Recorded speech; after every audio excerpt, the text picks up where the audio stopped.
In this video, I have put together an email from a reader who has suffered various misfortunes. Here is an email from a 23-year-old woman to Haruki Murakami. I don't understand why so many people get married. If two people who love each other want to stay together, they live together. If they no longer love each other, they separate and live apart. Is that not right? Why do people around me blame me? Why do they rush me into marriage? Marriage is something you don't have to do if you don't want to do it. If you force yourself to do it, it will not work. Don't worry about what others say. It's your life and you should live it the way you want to.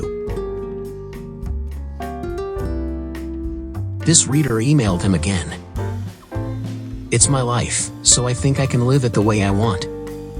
But, after all, I am not living it alone. If my family feels sad when I live the way I want to, I am not happy either. It is difficult to strike a balance between my own happiness and the happiness of those around me, isn't it? Mr. Murakami, do you live your life only the way you want to and only with that in mind? I think that, quite simply, the most important thing is that you live your own life to the fullest, and then you should think about other things. If you do something by compromising yourself because someone else thinks this way and the result does not work out, will you be satisfied with that? You only live once, and there are no do-overs. What you want out of life is the most important thing. This is an email to him from a 21-year-old female office worker.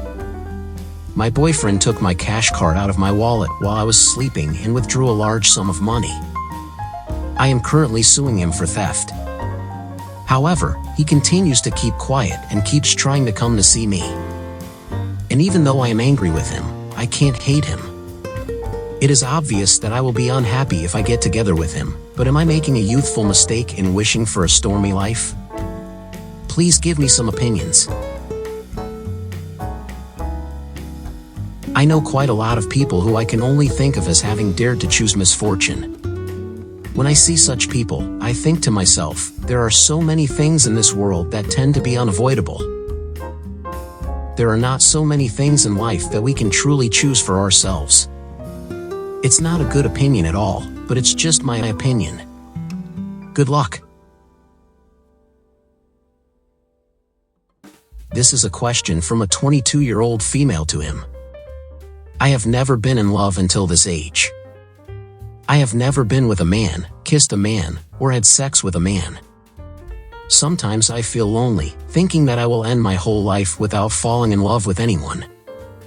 Meanwhile, a friend of mine who is the same age as me is having an affair with a terrible man who is older than me. Which is more unfortunate, not being able to love someone or loving a terrible man? It is just my opinion, but I feel that it is better to love a terrible man than not to love anyone. Loving someone is a really special thing in life. Sometimes it works out, sometimes it doesn't. But it is precisely because we love beyond such gain and loss that loving someone is meaningful. This is an email to him from a 35-year-old woman. I lost my beloved cat who had lived with me for almost 15 years. I did not expect it to be so painful. I have not had a good thing happen to me since I was over 30, and I thought God was cruel to take even a cat that I loved so much away from me. I am so sorry for your loss. Whenever my cats died, I felt as if a part of me had been cut off. Cats really do die so easily, don't they? But you know, it is better to take good care of a cat than to leave it and die first. With that in mind, please give up somehow. Good luck.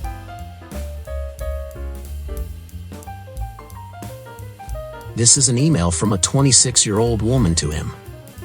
Yesterday, when I came home from work, I found our house flooded. We live on the second floor, but a water pipe burst on the fourth floor, and when I returned, the floor was flooded and everything in the house was soaking wet. My treasured books, photo albums, and documents were also soaked with water. I cannot recover from this misfortune. Thinking about the cleanup ahead makes me feel depressed just thinking about it. When something like that happens, it makes me realize how unstable a world I live in. I am truly sorry for your loss. Once I was watching the TV news and saw that my small vacation home had been almost completely blown away by a typhoon. I was so shocked that I could not speak for a while. After that, my parents' house was destroyed in the Kobe earthquake. I hope that your situation is a little better than mine at that time. How was it? It is quite an unfortunate experience to see his own house being blown down on TV.